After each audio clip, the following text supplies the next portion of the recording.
Nesta semana, na quarta-feira do dia de Santana, no programa do Marcos Dantas, na 95, houve uma entrevista que me provocou. Marcos Dantas entrevistou o professor Éder dos Santos Filhos sobre sua dissertação de mestrado. E sabe qual era a dissertação de mestrado desse professor? Assim era a sua tese: prevalência e fatores associados à ideação suicida entre travestis e transexuais. A tese que esse professor levantava era apresentando números de suicídios entre travestis e transexuais. Ao ouvir essa reportagem, tive a oportunidade de conversar com o professor. Fiquei pensando em tantos irmãos e irmãs com orientação homoafetiva que se sentem incompreendidos e não amados por nós, que somos igreja, pelas suas famílias, pela sua sociedade e até por si mesmo. Como acontecia na época da escravidão. Fiquei lembrando, nesses 25 anos de ministério, de tantas histórias de sofrimentos de irmãos e irmãs com orientação afetiva que vieram partilhar conosco, carregando sua dor e, sobretudo, a dor de não se sentir acolhido e amado. Me lembro de um fato, em um determinado lugar que eu trabalhei. Certa vez uma mãe veio me procurar, porque seu filho jovem tinha revelado para ela a sua orientação homoafetiva. Esta mulher ocupava naquela cidade um lugar de certo prestígio e ela não dava conta de digerir esta orientação do seu filho. Como mãe queria amar, mas pelo peso da cultura que ela carregava, pelo peso da sociedade que ela carregava, ela não dava conta de aceitar. Ela entendia a orientação do seu filho como uma forma de exposição negativa daquela que se sentia num lugar de certo conforto e acolhimento na sociedade. Tentei fazer com esta mãe um caminho, mas não é fácil fazer um caminho quando estamos diante dessas questões. Cheguei a me propor a acompanhar o rapaz que nunca me procurou. Pouco tempo depois, esta mulher teve um câncer. Possivelmente, aquele câncer era a somatização daquilo que ela não conseguia digerir no seu filho. E esse câncer foi capaz de levá-la a óbito. Quando eu fui fazer as exéquias, o filho estava ao meu lado. E o filho sabia dessa conversa, porque com certeza a mãe tinha dito para ele. E a única coisa que aquele filho fez, chorando, olhar para mim, foi dizer: eu sei que eu sou culpado da morte de minha mãe. Eu sei que eu sou culpado da morte de minha mãe. E, infelizmente, não era possível naquele momento eu dizer outra coisa para não revelar aquilo que era um direito dele, que eu escutei num outro momento mais privado. Cheguei a dizer: me procure. Ele nunca procurou. Mas fiquei pensando na dor que essa pessoa carrega de levar essa culpabilidade que não tem. A culpa não era da sua orientação. A culpa era da sua mãe de não ter dado conta de vencer os preconceitos. Todos vocês sabem que um tema que para mim me toca muito é o tema do suicídio no nosso Seridó. Por isso, quando eu ouvi essa entrevista, me chamou a atenção. E nós estamos no Seridó, onde o IBGE nos diz que 90% da população se diz católica. Eu não tenho ilusão de imaginar que os 90% são católicos praticantes. Mas significa dizer que mais de 90% bebe deste caldo da cultura católica. Aqui está a expressão: a festa de Santana. Tem pessoas que nem frequentam as missas dominicais, mas que anualmente estão na festa de Santana por causa desse caldo da cultura católica. E eu pergunto se não é um desafio para nós, num lugar tão bonito como esse, com a longa tradição, com a cultura tão bonita, mas ao mesmo tempo tão rígida, como carregamos aqui no sertão, se nós não teríamos que dar uma boa notícia para tantos irmãos e irmãs que sofrem como esta mãe sofreu, que sofre como esse filho sofreu, que com certeza estão nos ouvindo e estão no meio de nós, que muitas vezes espera de nós uma palavra, uma boa notícia. O evangelho por excelência é evangelho da inclusão. O evangelho é porta estreita, sim, é um amor exigente, mas é uma porta sempre aberta. Deus nunca fecha a porta para ninguém. Por isso, talvez seria momento de, assim como fomos capazes de dar um salto na sabedoria do evangelho, vencer a escravidão, não está na hora da gente dar um salto na perspectiva da fé e superar preconceitos contra os nossos irmãos homoafetivos? Pensemos, por exemplo, na perspectiva da fé. Na perspectiva da fé. Quando a gente olha para a homossexualidade, minha gente, a gente não pode dizer que é opção. Opção é alguma coisa que livremente você escolhe. E orientação, ninguém escolhe. Um dia a pessoa se descobre com esta ou aquela orientação.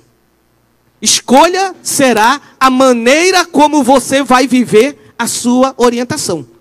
Se de uma forma digna, ética ou de uma forma promíscua. Mas promiscuidade pode se viver em qualquer uma das orientações que se tem. Então, já que não é escolha, já que não é opção, já que a Organização Mundial da Saúde, desde a década de 90, não considera mais como doença, na perspectiva da fé, nós só temos uma resposta. Se não é escolha, se não é doença, na perspectiva da fé, só pode ser um dom. É dado por Deus. Dom é isso, é dado por Deus. Não tem jeito. Se não é escolha, se não é doença, é dom. É dado por Deus. Mas talvez os nossos preconceitos não consigam perceber o dom de Deus. Assim como o preconceito com os negros não se percebia que o negro era gente e dizia que se não tinha alma, o nosso preconceito não permite perceber este dom. O que é um preconceito, gente? Um preconceito é um conceito antes de uma experiência. É um conceito antes da coisa. Como um preconceito cegou a vista de gerações diante da escravidão, como um preconceito cega hoje a Europa frente ao drama dos refugiados. Como muitas vezes o preconceito torna insensível tantas lideranças políticas do nosso país diante da dor dos mais pobres, com as leis, como eu já citei, seja a reforma trabalhista, seja a reforma previdenciária, ou agora há pouco está sendo previsto de ser revista a lei sobre as comunidades quilombolas. Tudo preconceito.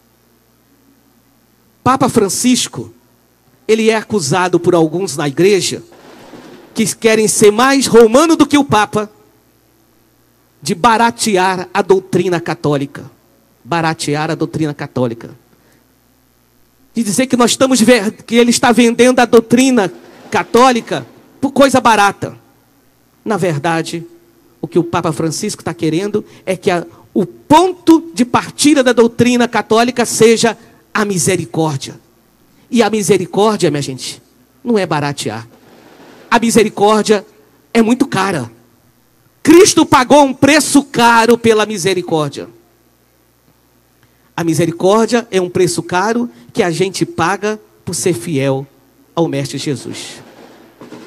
Quando o Papa Francisco esteve a primeira vez aqui no Brasil, na Jornada Mundial da Juventude, em 2013, quando ele voltava para Roma, naquela entrevista que ele sempre concede no avião,